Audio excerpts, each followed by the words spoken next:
Welcome to the show. This is Pulp Mythos. I'm Brian here with Larry and Spencer, and we're talking about sort of the season finale of American Horror Story, but not.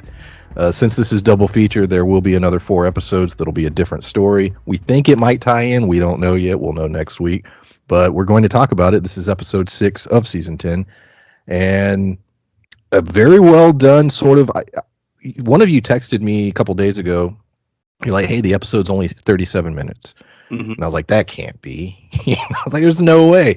First of all, anyone who watched it on TV, damn, you sat through all those commercials because they had to fill the hour. But I was thinking about that. I was like, shit. But I watched it on Hulu. I just like, it can't be 37 minutes. That's not enough time to tell a satisfying conclusion. Well, it was, in my opinion. I was very pleased with the ending. I thought it wrapped up everything in the best way American Horror Story does. Yes, the ending was essentially an apocalyptic chaos, but that's what they do. But as far as the individual stories, I thought it did a solid job of wrapping everything up. Everything we sort of predicted in terms of Ursula rising to the top, the deviousness of Alma, all that played out beautifully. Initial thoughts on this episode.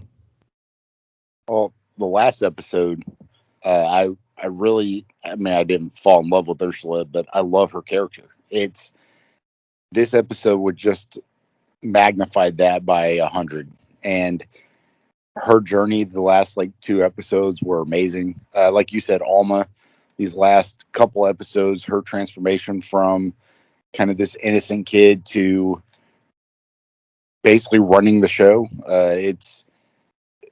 I did like it. There's aspects of it that weren't my favorite, but I really enjoyed those two characters' storyline a lot. Yeah, absolutely. And it's one of those things where it's there's a number of ways you could go from here, because I know sometimes you get minor tie-ins, but all those characters we just mentioned, as far as we know, survived the events of this last episode.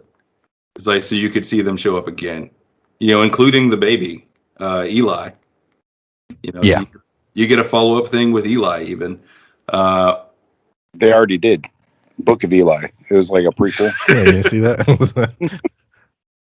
Yeah, that baby got old and black and, had the last copy of the Bible. It's don't you dare cut that part. I will not. That's a good movie, actually. Yeah, it's a very good movie. But yeah, the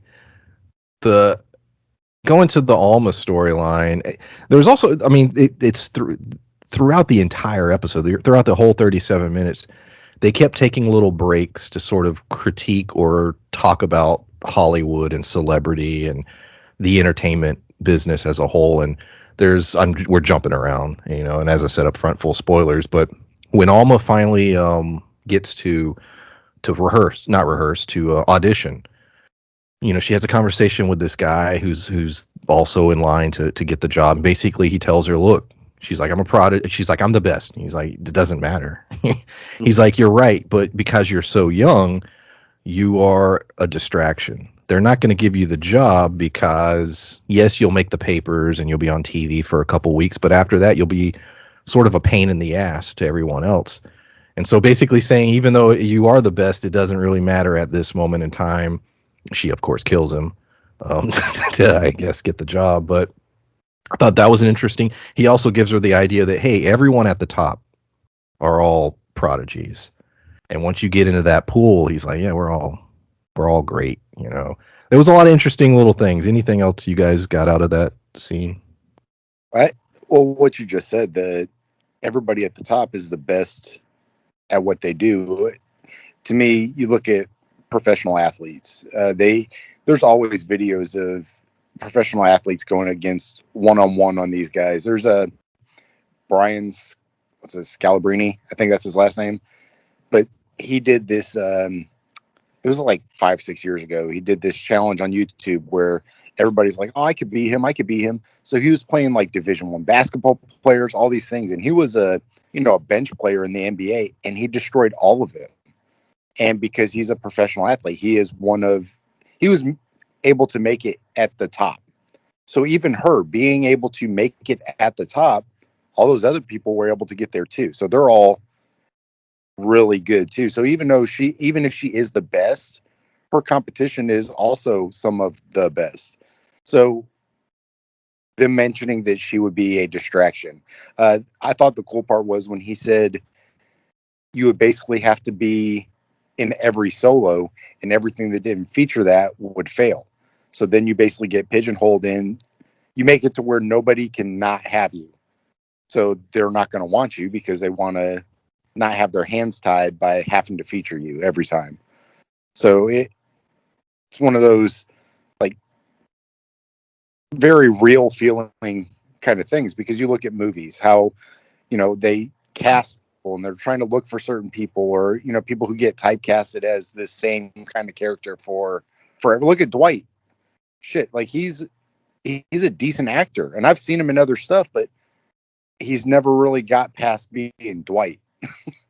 So it was cool to see it brought to light in that kind of fashion.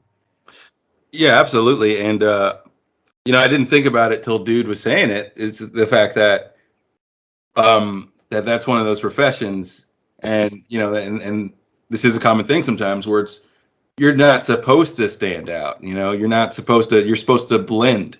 You're supposed to blend well with everyone else who's performing. So you can't be this, standout star. If you're singing in a choir, you're not supposed to sing differently or sing, better than your voice is supposed to match theirs. So it's one of those things where it's like, yeah, you're the best, but the best isn't what they need. They need someone that blends in with the rest of this group. So you're a best and you stand out in a field where you're not really supposed to stand out.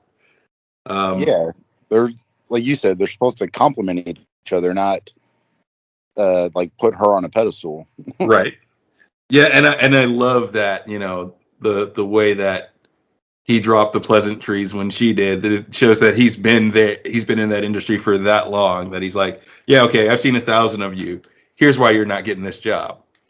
Yeah. It's just a neat little scene. It was funny. I brought it up first, sort of, because it was one of the strongest scenes I think in the whole episode. Sort of, everything was leading to this moment. Everything she had been working towards, and getting into the pills, and it was all coming to this moment. And we sort of, like you said, he basically is like, well, this is how things are. It's he like laid it out to her. it's very similar to the end of last season of Fargo. In fact, where we get that moment where that's not disappointing at all because it makes a lot of sense. But where there's that meeting in the room. I'm trying very hard not to spoil this season of Fargo because I want people to go out and watch it if they haven't. But and they're having that meeting, and he's like, "I have you over a barrel," and it's like, "No, you don't. Here's why, and here's why none of this ever mattered." And it makes so much sense, and you can't be mad at it as the audience because you think to yourself, it's like, "Oh yeah, I should have thought of that. That makes a lot of sense." We get introduced to a character. She's only in one scene, I believe, the very beginning. Jan Remy, sent in because the police chief, obviously was murdered by Alma. Body thrown into the sea. It washes back up. So they send the cop basically to figure out what's going on. And we get a nice scene. It's funny because you could argue that this scene was pointless in some ways, because it sort of was in the grand scheme of things, but I really enjoyed it. I liked everyone playing off each other, the city council. But the scene was there to show you that everyone who has any kind of power, they know exactly what's going on. And they've been complicit in this, and they sort of lay out how things work and why they work. And when this cop comes to them, and shaking things up, basically saying, "Hey, this isn't going to stand," they send their one representative to the chemist to basically like fix this shit now, or we have a problem. And that's what sets into motion sort of the little mini war between Harry, Ursula, and her crew, and the chemist and her crew. Now, what we don't, the big reveal is that Ursula and the chemist are in sync and basically playing everybody to basically eliminate everybody outside of Alma and Eli. What'd y'all think of that reveal? Did you see it coming, or did it catch you off guard? I did not see Ursula and the chemist being in cahoots, essentially. But I mean, it made sense because, like, once it happened, you're just like, oh yeah, that totally makes sense because, it, she promised her this wealth, she promised her this growth and everything else. So it basically more test subjects. So it made sense once it happened, but I did not see that part coming. Yeah, neither did I. Like at first, I thought that the chemist was just playing both sides and just kind of going like, well, whoever wins, then I'm siding with you because you don't have a pill without me. But once that scene was resolved, it was clear that they planned this whole thing together. But what I really think is odd is not odd but interesting is that we see all these smart and talented people in this season, and yet the smartest people seem to be that city council because they realized that there needed to be a balance there, and that and they didn't want to make too many waves. They still have their wealth, their power, and well, they were also untouched towards the end. It was a great scene. Like I said, it in some ways it was sort of long, and in such a short episode, I was like, what was the point of this? I assumed that the cop that Jan Remy, they say her name like once, would be like something. Oh, that's going to carry through the episode, but no, not at all. That's what I thought. I thought she was gonna wind up bringing them all down, but yeah, it turns out that we were in for a much worse ending. Well, I think that, like you said, they were trying to just show that everybody in the town's aware of what the hell's going on, and they're all willing to protect it because their economy is essentially set up to where they only make money during the summer. Mm-hmm. And then, kind of like any tourist trappy town, they make a lot of more money during whatever their season is. In Tennessee, up in the mountains, Gatlinburg makes a shit ton more money during the winter because of the mountains and skiing and all this stuff. But they still do well in the off season too because they have parks and everything. But you look at any place where there's water parks and stuff like that, their seasons are summer. But ski place Aspen, it's all winter. So it just any touristy trap, they're making all their money during their season, which is theirs just happens to be summer. And it does a really good job of explaining, like early on, because we were wondering why even like the guy at the grocery store seems to know and seems to just accept it. When Harry's buying the meat and everything, he's like, oh, so you're let me guess, you're a writer, right? They seem to know because it's their, like you said, it's their economy. It's kind of their lifeblood and everything. It's like, I kept Burger King out of this town. Yeah, I love that line. I love that line. He was great. He was in several episodes, that guy, and he would just pop in, say a few one-liners, and leave. He'd be a great character to pop up Definitely. later. I wonder if he was taking the pill because they never like outright say that he is. They never say. He's completely, obviously, well aware of everything, but yeah, I don't think so. I don't know. What else? So let's go into the ending. So yeah, Ursula's plan hatches. Everybody gets murdered. They're going to pin it on. I guess were they pinning it on Harry that he went crazy, killed everyone, and then Noir gets taken out because Ursula convinces or she gives another pill to the Pell people, and they come in. But it all leads to her that this just seemed a little reckless. I don't know. I guess it's a complaint of mine. She's giving the pill out like crazy. She's trying to go have volume. She wants a lot of clients, but she's giving it out so much so that the ending is like an apocalyptic event of like basically zombies destroying Los Angeles. You see fires in the back, and it's all chaos. And the chemist is taking Eli, and she's driving off. Now I didn't mind it because this is American Horror Story, and similar to like a Tales from the Crypt, a lot of times it'll end in some kind of like horrible scenario. Everything goes to shit. So they didn't really bother me, but it did bother me a little bit that Ursula was so smart and had everything so well organized, and yet in the end, she just said fuck it, and everything went to shit. So I don't. It's my one little gripe. This is the reason I don't have a gripe with that part. what I think what her mentality was, and it was the same thing as Alma's and Harry's at the time before he wanted to be dad. Uh, they want to be the best. So you look at a place like LA, 80, well, way more than 80%, like 95% of the people don't actually work in the industry. They all just move there because they want to be in the industry, but they're not talented enough.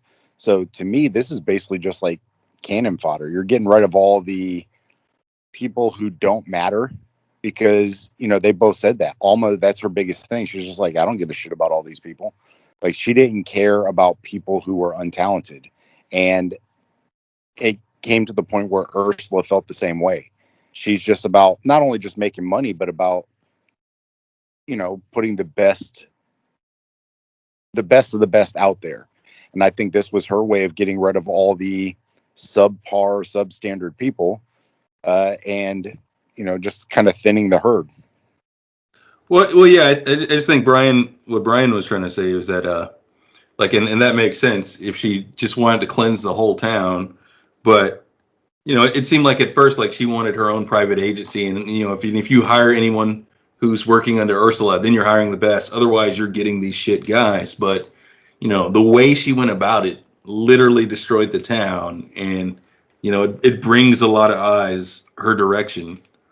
So it was a very sloppy way. But then again, the chemist points that out too. It just seemed you know, a little less careful than you'd expect Ursula to be. And that, like I said, I took it as similar to, like, I brought up Tales from the Crypt, because a lot of times Tales from the Crypt would, you would tell that story, and then the last like 2 minutes of an episode, I'm not gonna say go off the rails, but it was trying to make a point, and so it didn't, the plot didn't matter as much as making a point, and some horrific thing, and maybe that's exactly what they were doing. And like you said, there was that voiceover at the end was basically laying out how much, what's worse, being talent.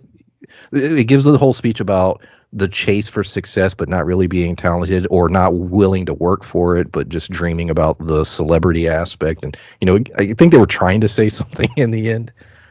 Even when she gave the speech to the I love the guy that was doing the diamond script story thing. And Dude, that was she's like, yeah, you teach this class, but would have you sold a script in 1988? I do love that diamond system, and you saw all those steps, just circling around each other. Oh, dude, I froze it a couple of times trying to read it. I was like, what the fuck? Like what? Yeah, there's so many little steps. Like, and that was a very funny scene. But yeah, now that you mentioned Tales of the Crypt, that is a good description of how it felt. It did feel like sort of a Tales from the Crypt ending. Yeah, dude, that whole sequence where they're selling basically the script writing class. It reminded me a lot of Barry, which is one of my favorite shows, period. Masterpiece. Yes. You look at people, and that's what I was just talking about earlier. That's why the end for me with Ursula made sense. Like, I know that it, being reckless and stuff, but at that point, Hollywood's not the only movie place anymore. ATL, baby. Atlanta's got a huge one. New York, Chicago, Toronto, Vancouver. Like, there's a lot of big markets where they film a lot of things. So if she's trying to basically be the one in LA, this would be a good way for her to do it. But to me, it was great for her to walk in there and just basically, give that guy a bunch of shit. To me, it reinforced like parts of Barry where everybody out there is trying to get a leg up on all the competition. And this guy's just selling to people who are trying to get a leg up on the competition, even though he himself is shit. He's able to peddle his wares to other people because they're trying to get an advantage. And we will be doing the next season of Barry. Oh, hell yeah, we will. Yeah. They're finally shooting it. I know. Yeah. COVID delay. Trying to think. How'd you feel about Alma killing Harry? Did you see that coming? As soon as they got in the house and the way Alma was acting, I sort of thought that's where that was headed. Especially the line of two of us. I was like, oh yeah, you're done. Yeah. I guess it makes sense in the end. Harry was an interesting character. He's sort of the central focus in the first episode, and then it more and more starts to pull away from him and focus on Alma, which I thought was interesting. But yeah, how'd you feel about his? And also after you talk about him, what do you think? And this didn't bother me either. But by the last couple episodes, Noir and I can't remember Peters, their characters were just there. They didn't really have a whole lot going on. They kill them, not a big deal. But Austin Summers, and I there don't you know go. why I remembered it this That's time. I'm crazy. always You gonna remember forget. that? Yeah. It is Austin Summers. You always yeah. have to remind me. I have it. I didn't. I usually will rewrite the names on my notes, and this week I just said, "Fuck it, I'm not." And there you go. Good looking out. This week you remember. That's crazy. Get it a But yeah, bunch what'd y'all of- think about all their demises? What? Go ahead, Larry. Well, I was just going to say, it kind of came to ahead the way I expected. Like, we knew there was a lot of, focus around the baby and the fact that Noir ate babies and whatnot. Did you catch the line where she's talking shit about Hollywood eating, devil cults eating babies, and she's actually someone who there was a hypocrisy moment there. Yeah, where she's like, crap, it's probably true. Who does eat babies? Yeah. But yeah, that was I'm okay with their deaths. They had like the characters were fairly solid and in character throughout, and given the betrayal from the chemist, it makes a lot of sense that they'd be that vulnerable. But like I guess the Pellmen, I was surprised that they were easily swayed, but then again, this whole thing is like an allegory for success and Hollywood and everything. So, yeah, she could. I guess it also makes sense for her to be able to sway them with false promises, and it's like, I just thought it was beautiful the way that Ursula was able to get the plan in motion. Her and the chemist, the working together stuff. We didn't see it coming. Austin and Belle's demise was. I figured that they would either die or they would kill Harry, and Alma would go with them. Like that's. I wasn't sure how the division of teams was going to end up in the end, but wasn't surprised to see Belle and Austin kick the bucket. I was surprised to see that Ursula, who, like I said, for someone who's not taking the pill and not controlling these, literally just be able to talk her way out of everything or into anything was amazing. And her convincing I still want to call them White Walkers every time, but hell people or whatever. Yeah, for her to get them on board and to just basically do what she's asked them to do, it to me showed a level of humanity left in them, because they all were just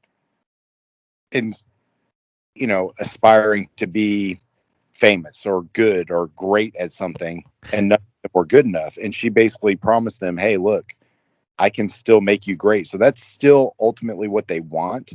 It's just the hunger is taken over them so much that they get past it. And Ursula and the chemist were the only two that were smart enough to have guns. And I say that if you go back to the flashback episode, remember when the dude was going to attack the chemist, she pulled a gun on him.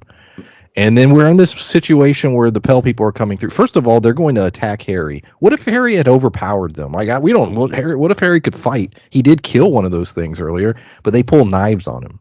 And I'm like, okay, you got knives. And then, the Pell people attack everyone. It becomes a bloodbath. But Ursula busts in and just unloads on everyone. And it's like, yeah, that would work. Yeah, it's one of those things like, oh yeah, guns.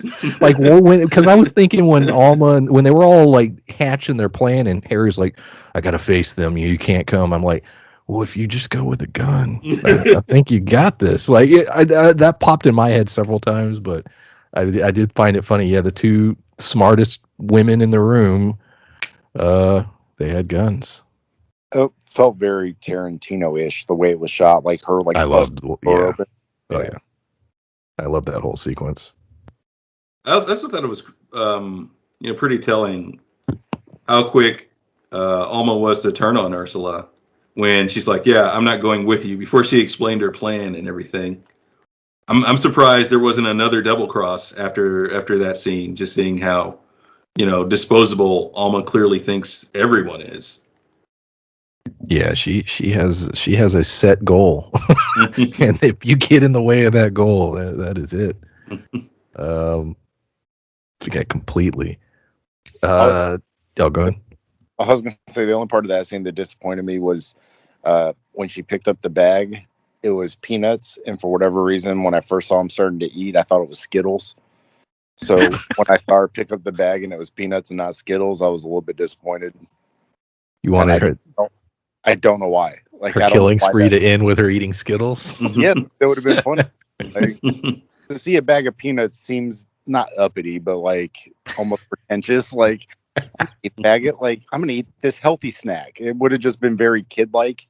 I think it would have been funnier to see her sitting there eating candy.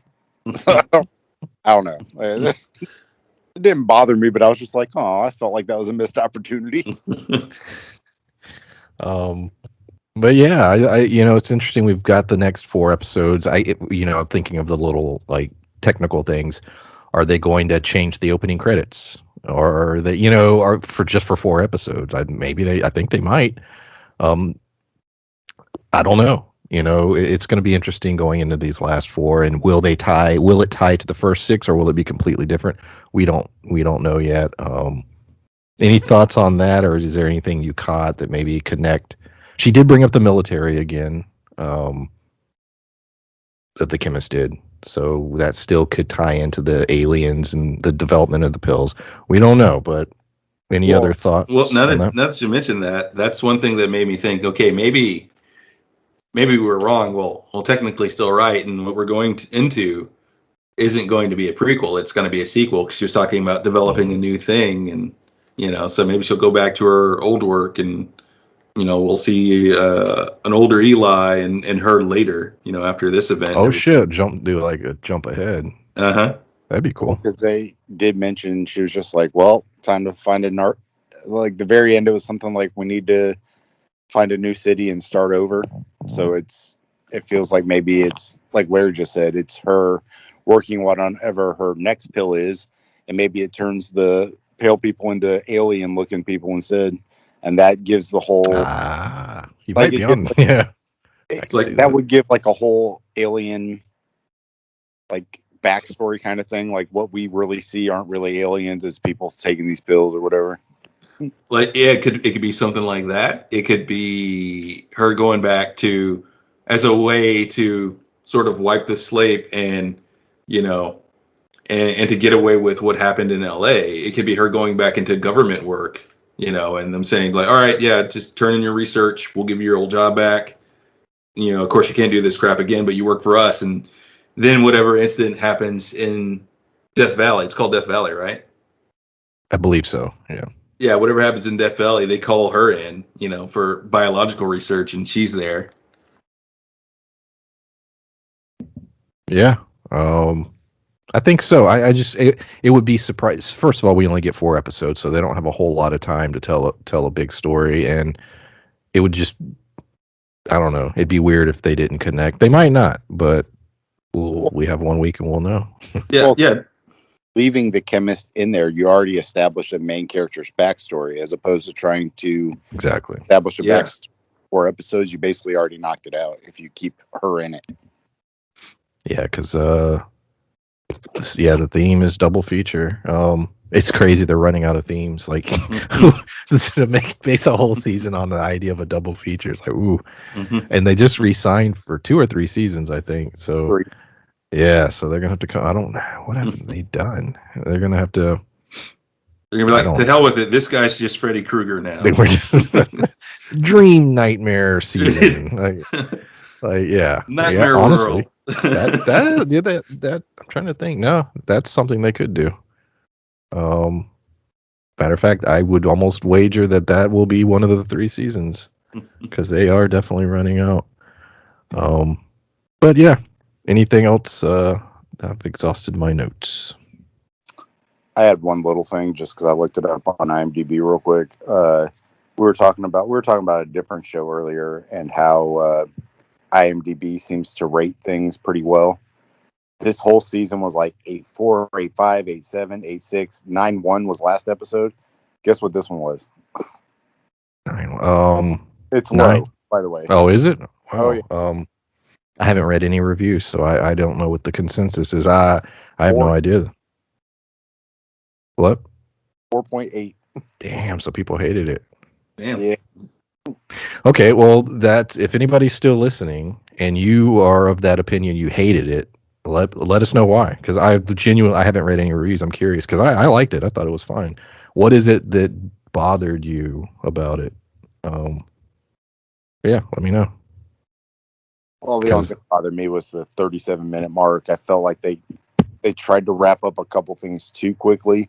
But if this still ties, like if the chemist is in the next part, I think that this episode should go up higher because it basically set that up. So to me, it really depends on the next episode, how great this episode was. Yeah, because like I said, I thought it wrapped up. There was no one story that I just was like, oh man. Because there was a moment where I did say, you know what? Do we need a follow up to the Karen story? And then I thought, we don't. I think it ended perfect. So that was one thing that popped in my mind. And then, I brought up the fact I was curious to what you guys thought about how everyone died, but it made sense in the story. No one did anything that I thought was insane or didn't fit with the story outside of my little complaint about Ursula in the end. But yeah, no, I would have, if I had to, I don't like scoring things, but if I had to, this would be like in the 8s for me, maybe the low 8s. So yeah, well, any thoughts on any of that before we wrap this up? There's a thought on what I just read on IMDb, but it's kind of a spoiler-ish, so I don't want to say it. Well, spoiler. I read The Chemist. I looked at The Chemist on IMDb, kind of tell what her role is going to be in the next. So they have 4 episodes. So they are using the same actors, huh? Yeah, so if you're really interested in so she is, but it calls her the chemist in those episodes. Do you want to know, or do you want me to know? Oh fuck! At this point, I'm going to assume yes. I think we know. Yeah. Okay. It says the chemist, but it also says alien hybrid. Oh. So yeah. Wow. Okay then. Well, that actually doesn't answer anything. It gives more questions. So, yeah. So that'll be fun. We'll dig into that next week, I guess. Anything else? No, I'm just thinking about this alien hybrid thing. Like, what goes on in this? Well, all right.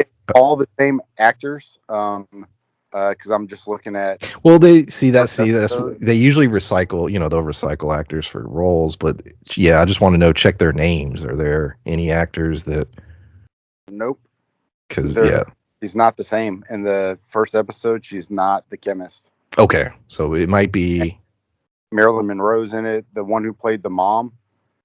She's Amelia Earhart. Oh, so this is what? Okay. Yeah. That's why I'm like looking at this. I'm like, I have no fucking idea now. Well, shit, yeah. In it. We will. We'll be reviewing it. So yeah, we'll see everyone next time. Bye. Bye.